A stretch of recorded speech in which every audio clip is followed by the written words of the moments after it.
Hey everybody, this is Reformed Orthodoxy here. It's been a hot minute since I did a video, so without further ado, this is Surviving Hitler Aboard the Nazi Death Camps, Chapter 3, A Growing Fear. The uncle was a kind man, and he welcomed his sister and her sons. He had a simple one-story house with a small cellar used to store coal for cooking and heating, and potatoes, the main staple of their diet. He had a wife and 5 children, and Jack and his mother and his brother squeezed in with the family. Jack and Jacob slept on the floor on a mattress filled with straw. By the second day, they were scratching themselves. Lice, Jack said. The mattress was probably full of them. My mother was horrified and scrubbed us, but it was hard to keep from getting them because everything in the house was infested. I remember the women in the village inspecting one another's heads for lice. A city boy like me would notice this. The house had no running water. Everyone used the outdoor latrine. Keeping clean was difficult. I still remember my uncle taking a mouthful of water from a bucket, spitting it into his hands, and then washing his face with it, Jack said. I wasn't comfortable with any of this. And this picture shows Nazi soldiers with dogs they used to help control the occupied areas, like Poland, for example. And sorry if I can't speak today. But anyway, for the first time in Jack's life, food was rationed. His uncle kept all food under lock and key. When dinner came, you got your portion. If you wanted more, too bad. I was hungry all the time, so was Jacob. One day, Mama took us to a farmer who gave us thick black bread and tall glasses of buttermilk. To this day, I remember how delicious they tasted. Jack's beautiful mother was not welcomed by the women in the village, who wore shapeless dresses and hid their hair under scarves. When they saw Mama, elegant in her fine dresses and high heels, they criticized her. A woman who doesn't even know where her husband is, and look at her, they would say. They didn't know how deeply she suffered on the inside, Jack said. She was trying to be strong for my brother and me, but she was terribly worried about my father, my sister, and the rest of our family scattered throughout Poland. The Nazis continued to lower their net over the Jewish population. There was already a curfew from dusk to sunup, and Jews caught on the streets could be shot on the spot. Jews were no longer allowed to use the library or public events. All Poles carried identity cards, and the Nazis stamped the cards of Jewish Poles with the big J for Jud, which means Jew in German. Then Jews were forbidden to travel. Jack's uncle had a small factory that produced spools of thread, but he could no longer go to the city for necessary supplies. A Catholic railroad official who was his friend secretly got them for him. One day, everyone in the village was ordered to gather by a large certain tree. Nazi soldiers kept their guns on the crowd as the military truck pulled up. In the back was the Catholic railroad official. Everyone let out a gasp, for we barely recognized him. The Catholics all crossed themselves, Jack said. It was horrible. He had been a large, robust man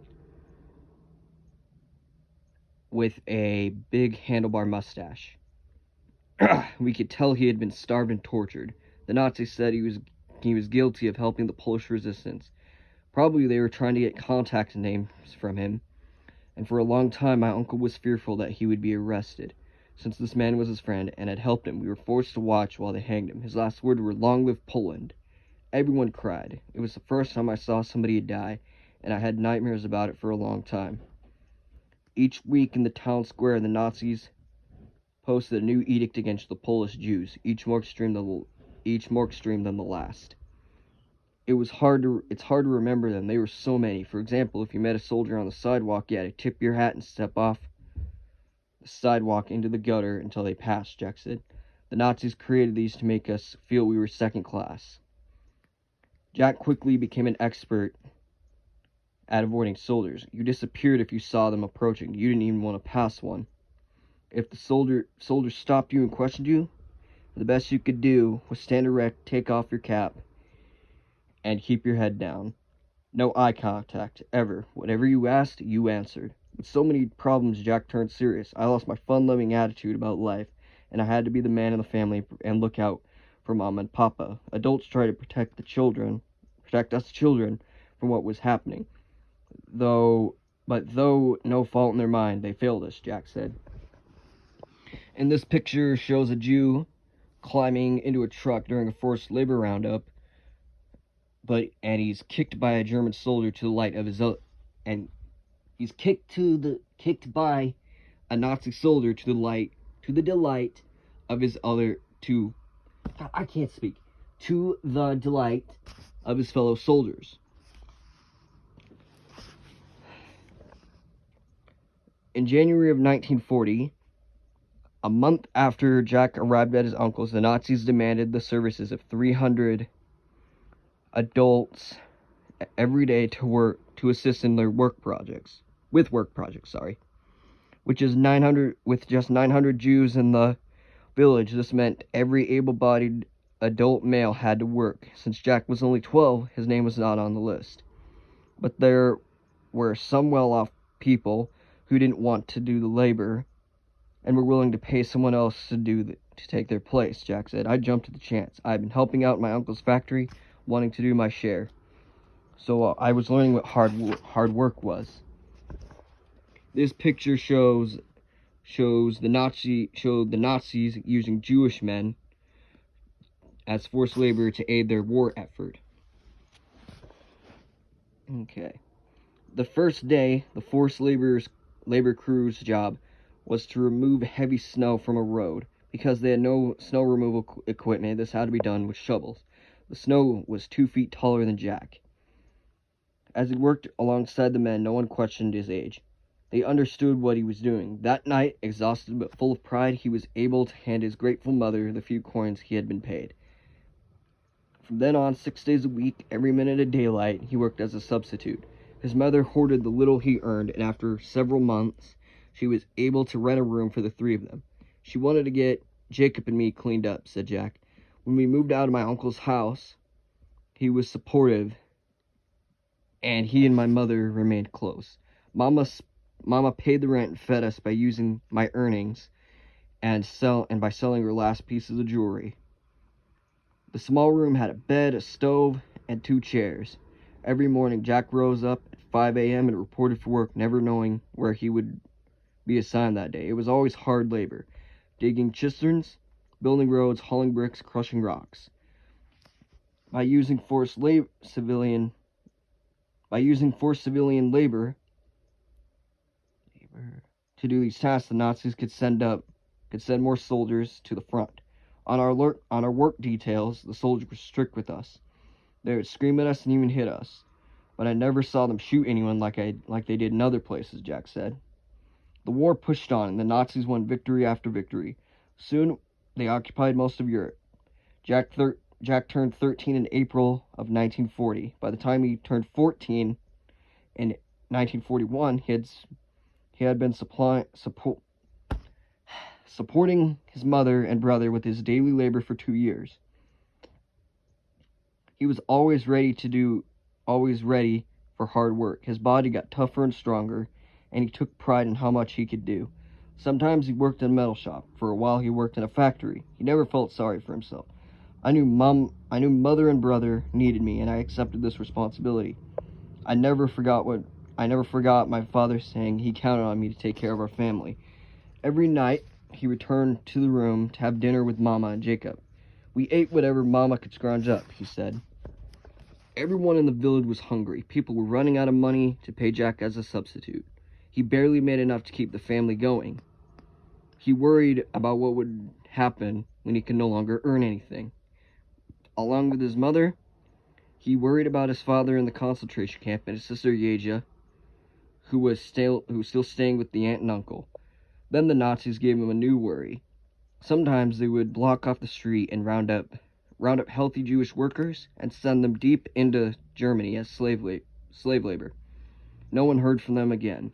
I was getting older, and I was afraid this was going to happen to me, Jack said. I tried to be very careful, never to be where they would catch me. But if they decided to block up a street, then there'd be no escape. I knew if I disappeared, my mama would go crazy. She could not stand to have another family member missing. Jack had been assigned to assist a Catholic electrician who was rewiring the home of a Nazi official. This was dangerous work, but Jack approached it as he did everything, doing the best job he could. I had a good attitude, and I knew the electrician liked me, Jack said. I knew he was concerned I was going to get assigned to another job, so I took a big risk. I asked him to get me an official letter with a Nazi stamp on it saying I worked for the Nazis, so I could come back every day to help them. My hope was that if they caught me in a raid and I showed my paper, I'd be let go. The electrician was able to get the letter, and Jack made sure he always had it with him. This shows Hitler at a Nazi rally.